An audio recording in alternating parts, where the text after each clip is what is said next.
Hi, welcome to Harisystems. In this session, we will learn about the file input tag in ReactJS. In HTML, input type equal to file. Let the user choose one or more files from their device, either mobile or computer or tab, whatever the device. Storage to be uploaded to the server or manipulated by JavaScript or using file API, such things.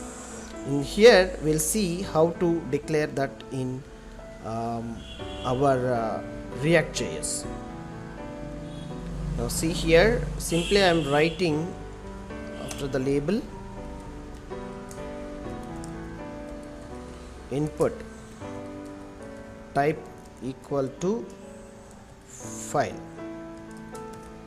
That's it. You will see here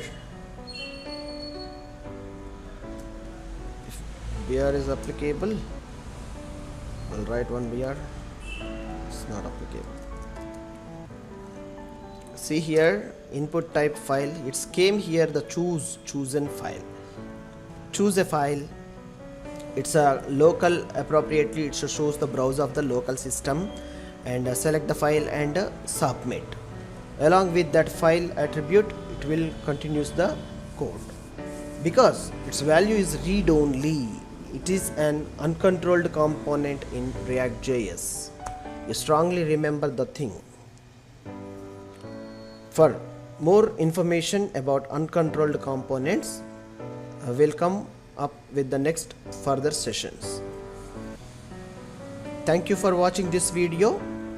Please subscribe, like, share and comment any of your views regarding this. Thank you.